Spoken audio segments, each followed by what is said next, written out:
सपा सांसद जियाउर रहमान बर्क ने महिला आरक्षण बिल की मंशा पर गंभीर सवाल उठाते हुए इसे अधूरा करार दिया। उन्होंने केंद्र सरकार को घेरते हुए पूछा कि जब देश की मुस्लिम और ओबीसी महिलाएं सामाजिक और शैक्षणिक रूप से सबसे पिछड़ी हैं तो उन्हें इस बिल में कोटे के भीतर कोटा क्यों नहीं दिया गया। आगे सुनिए उन्होंने कौन कौन से सवाल पूछे हैं।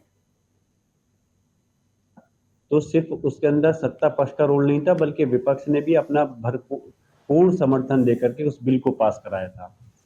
तो जब ये चीज वो अपनी जुबान से कह चुके हैं कि बिल पास कराने में विपक्ष का पूरा रोल था, तो इस चीज से ये साबित होता है कि विपक्ष इनके साथ में है महिला आरक्षण के इस सिलसिले में। बीजेपी एनडीए के साथ में नहीं, लेकिन महिला आरक्षण के उसमें विपक्ष साथ है महिलाओं के। 2023 में जब बिल पास करा चुके, हम तो सिर्फ एक जवाब ये चाहते हैं बीजेपी की एनडीए की सरकार से कि आप उसको अब तक क्यों लागू नहीं करा पाए। आपकी सरकार केंद्र के अंदर है, आपने जब बिल पास करा दिया तो उसको अमली जामा अभी तक आपने क्यों नहीं पहनाया। रही बात, अगर आप आरोप लगाते हैं समाजवादी पार्टी के ऊपर महिलाओं के अपमान को लेकर के, तो आप महिलाओं को अपमान को लेने से पहले अपने गिरेबान में झांकना चाहिए। आप देखें किस प्रकार से महिलाओं के साथ में एक नहीं कितनी सारे आपको केसेस ऑन रिकॉर्डेड जो मीडिया के माध्यम से लगातार बीजेपी के नेताओं ने शोषण किया है, चाहे विधायक हो, मंत्री हो, जो भी हो, तो उनकी कितनी सारी गिनती है।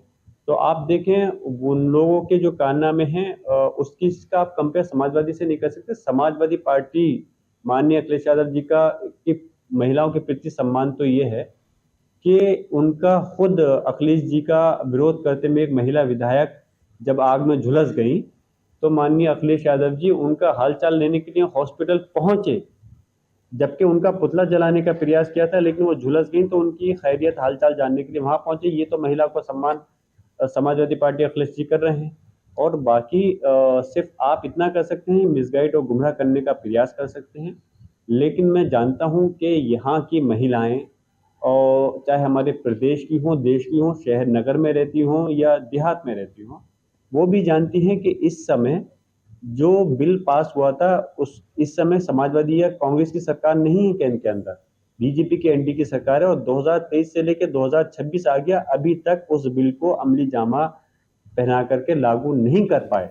हमारा सवाल है कि आप क्यों 541 सीटों में से महिलाओं को आरक्षण नहीं दे पाए अभी तक। इस चीज का आप जवाब नहीं दे सकते, तो यकीनन सारे का सारी चीजें इससे ऑटोमेटिकली क्लियर हो जाएगी। तो जिस तरह से विशेष सत्र बुलाया गया है, इसके पीछे क्या उद्देश्य हो सकता है सर? हम तो आपसे खुद कह रहे हैं, आप खुद